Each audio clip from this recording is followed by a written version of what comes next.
times have you heard, you need to break the cycle of living paycheck to paycheck in this family? But nobody ever tells you how or what to do, what the tax strategies are, what the tips are. If not, this video is for you.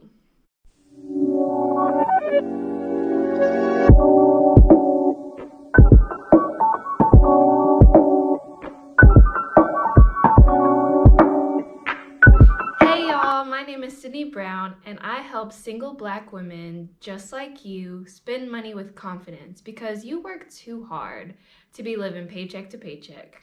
So a little story about one of my financial coaching clients. When we first started working together, she was living paycheck to paycheck, and she told me she felt so guilty when she would spend money. She would go to the grocery store or anywhere and just feel so guilty every time she spent $1. And I would ask her why, and she wasn't really sure what the motive was, but as we got her on a budget, she started to see that when she spent money, she didn't feel guilty about it anymore because she knew she planned for it. She knew that this was something that was in the budget. She knew she stayed within those guidelines, and so it helped her to spend money with confidence. And that's what I want for you. After we worked together for just 3 months, not only was she spending money with confidence, but she also was able to negotiate a 16% pay raise at her job, and she paid off $12,000 of credit card debt. So I want to go over 5 steps every single Black woman should use to stop living paycheck to paycheck. Okay, so step 1 is define what it takes to get current. And so if you are somebody who is overwhelmed with bills and you're behind on everything, it's okay. Just start with where you're at and get to 0. So let's say that last month you weren't able to pay your rent and you have some medical bills that were past due, and you have, what else? You also have, you owed your cousin, from lunch last week. Okay, just start there. So define how much does it cost for you to pay your rent from last month. Calculate how much you owe your cousin, and calculate, what else did I say? Whatever else I just said, calculate those 3 things and add those together and define, that would be your definition of what it takes to get current. So I would just start there. Okay, so the next step would be to calculate a list of expenses. So now that you are current, or you at least know what it takes to get current, define what it takes for you to stay current. So create your list of bills, like you owe. Who do you owe? Like you owe your credit card bill, you owe your rent, you owe your utilities, you need to be able to get groceries every month. Like define what your list of expenses look like and calculate that amount out. So not only do you need to know what it takes to get current, but then next you need to know what it takes to stay current. So the third step is going to be define the size of your shovel.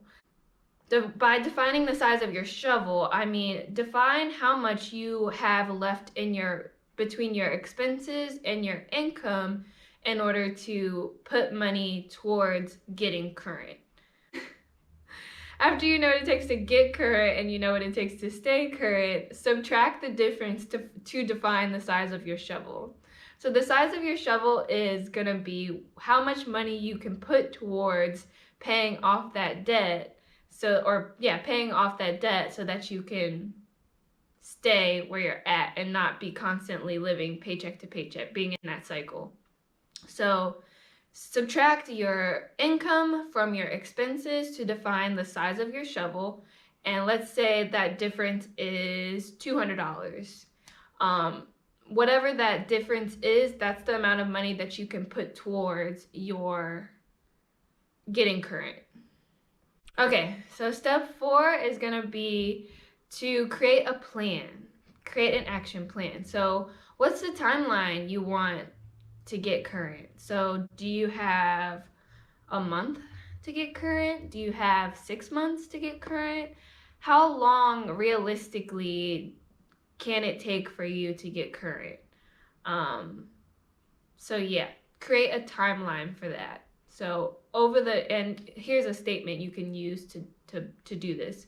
Over the next X amount of months, I want to be able to pay X amount of dollars on A, B, and C bills, however many bills you need to get current. Step 5 is going to be create some space between you and your next emergency. So I think if you're somebody who has been behind on bills for a long time, or you need to get current with your expenses, you have a lot of past due debts, then you need to start creating some space between you and your next emergency. And you should do that by creating a starter emergency fund. So for me, a starter emergency fund is $1,000. If I were you, I would start saving to create some space between you and your next emergency. So now that you've been able to get current and you know what it takes to stay current, I would focus on saving money every month so that you can create some space between you and your next emergency. So work on saving at least $1,000, and I know that's not a lot if you have a real emergency, like you lose your job or something like that were to happen, but I think every dollar that you put towards saving for emergencies creates just that much more space between you and your next emergency. So that's my method for ending the paycheck to paycheck lifestyle. If you want to learn more about budgeting, getting out of debt, side hustling, making more money, spending less money, anything financially related, please hit the subscribe button so that you can stay tuned for more content from me.